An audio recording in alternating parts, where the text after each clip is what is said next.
যে আমাকে স্যার ভাবার দরকার নেই, স্যার বলারও দরকার নেই। আমি আপনাদের সন্তান হিসেবে এখানে এসেছি। আমি জনগণের পক্ষ থেকে এসেছি, জনগণের দাবি দেওয়া নিয়ে এসেছি, এক নতুন বাংলাদেশের স্বপ্ন নিয়ে এসেছি। এমন একটি বাংলাদেশ তৈরি করা যেখানে এই ধরনের ফ্যাসিজম বা ষড়যন্ত্র আর কখনোই তৈরি হতে না পারে। আমরা জানি বিগত সময়গুলোতে যে বাংলাদেশের সাংবাদিকতা, গণমাধ্যম, মত প্রকাশের স্বাধীনতার উপর কি ধরনের নির্লজ্জ হস্তক্ষেপ হয়েছে।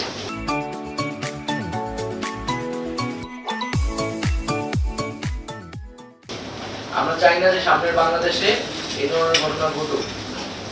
আমি প্রথমে আপনাদের উদ্দেশ্যে বলবো যে আমাকে স্যার ভাবার দরকার নেই, স্যার বলারও দরকার নেই। আমি আপনাদের সন্তান হিসেবে এখানে এসেছি। আমি জনগণের পক্ষ থেকে এসেছি, জনগণের দাবি দেওয়া নিয়ে এসেছি, এক নতুন বাংলাদেশের স্বপ্ন নিয়ে এসেছি। এখন আমি আপনাদের কাছে সেই সহযোগিতাটা কামনা করছি। আমরা জানি যে তথ্য সম্প্রচার মন্ত্রণালয় একটি রাষ্ট্রের এবং বাংলাদেশের খুবই গুরুত্বপূর্ণ একটি মন্ত্রণালয় এবং সামগ্রিকভাবে বাংলাদেশের যে মত প্রকাশের স্বাধীনতা, গণমাধ্যমের পরিস্থিতি, সেটা কিন্তু এই মন্ত্রণালয়ের উপর অনেকাংশে নির্ভর করে। আমরা বিভিন্ন সময়ে গণমাধ্যম কর্মীদের থেকেই শুনেছি বা আরো বিভিন্ন মানুষের কাছ থেকে শুনেছি যে আমাদের এখানে মত প্রকাশের স্বাধীনতার উপর নানাভাবে বাধা তৈরি করা হয়েছে এবং যেহেতু ফ্রিডম অফ প্রেস যদি না থাকে, ফ্রিডম অফ স্পিচও কিন্তু নিশ্চিত হয় না। সেই জায়গায় কিন্তু গণমাধ্যমের স্বাধীনতা নিশ্চিত করতে আমাদের কাজ করতে হবে। সেই জায়গায় বিভিন্ন ধরনের আইন এবং বিধিনিষেধ রয়েছে, যেগুলো নিয়ে সমালোচনা রয়েছে। আমাদের এই আইন এবং বিধিনিষেধগুলো কিন্তু পুনর্বিবেচনা করতে হবে, যাতে ওয়াক স্বাধীনতা বা প্রেসের স্বাধীনতা যাতে সেখানে বাধাগ্রস্ত না হয়। দ্বিতীয়ত, আমাদের এই আন্দোলনে ছাত্র জনতা, শ্রমিকদের পাশাপাশি কিন্তু প্রচুর সাংবাদিক শহীদ হয়েছেন, আহত হয়েছেন। আমি জানি না এখন পর্যন্ত কি উদ্যোগ নেওয়া হয়েছে, কিন্তু দ্রুত সময়ের মধ্যে এই সাংবাদিক যারা এখন আহত অবস্থায় আছেন এবং যারা শহীদ হয়েছেন তাদের পাশে এবং তাদের পরিবারের পাশে আমাদের দাঁড়ানো উচিত। এবং আমরা এই আন্দোলনের পরিস্থিতি যদি একটু বলি, আমরা দেখেছি যে আপনারা সবই জানেন যে আন্দোলনের মাঝে কিভাবে ইন্টারনেট বন্ধ করে দেওয়া হয়েছিল এবং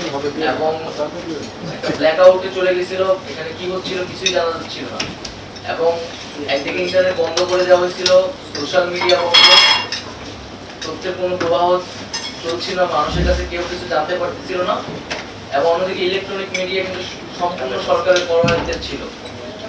এবং এটা আমি নিজে ব্যক্তিগত অভিজ্ঞতা থেকে বলছি, আমাদের কোনো বক্তব্য কিন্তু একটা সময় সেই সময় প্রচার করা হতো না।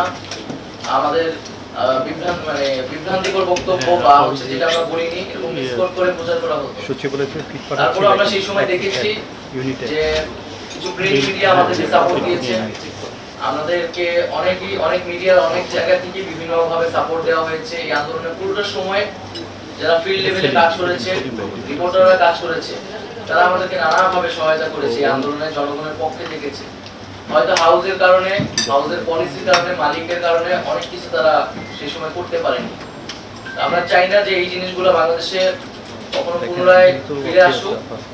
গণমাধ্যম যাতে তার যে স্বাধীনতা, সেই স্বাধীনতা নিয়ে কাজ করতে পারে এবং জনগণের পক্ষে সবসময় কথা বলতে পারে। আমরা সাংবাদিকদের বেতন কাঠামোর বিষয়টি নিয়ে কথা বলতে চাই। এটা নিয়ে অনেক অসন্তোষ রয়েছে এবং আমরা যদি মেধাবীদেরকে উৎসাহিত করতে না পারি সাংবাদিকতায়, তাহলে কিন্তু সাংবাদিকতা এগোবে না। সেই জায়গায় যারা রিপোর্টার, যারা জুনিয়র লেভেলে কাজ করতেছে, তাদের বেতন কাঠামো কিন্তু খুবই কম। অনেক জায়গায় কোনো বেতন কাঠামো মানা হয় না। তো এই বিষয়ে সুস্পষ্ট নীতিমালা প্রয়োজন। এবং আমাদের যে প্রতিষ্ঠানগুলোর কথা আপনারা বললেন, এই প্রতিষ্ঠানগুলো দ্রুততার সাথে গতিশীল করা দরকার, আধুনিকীকরণ করা দরকার। এগুলো খুবই স্থবির অবস্থায় আছে। বিটিভিকে দেখলে মনে হয় এটা 90 দশকে, 80 দশকের বিটিভি এবং ওই জেনারেশনই বিটিভি দেখে, আর কেউ দেখে কিনা আমরা জানি না। একটা তো হচ্ছে তার একটা দলীয়করণ, রাজনৈতিককরণ আছে, আরেকটা হচ্ছে তার কন্টেন্ট গুলাও হচ্ছে মনে হয় যে এই প্রজন্মের জন্য নয়। তো সেই জায়গা থেকে আমি মনে করি সকল প্রতিষ্ঠানগুলোকে আধুনিকায়ন করা উচিত।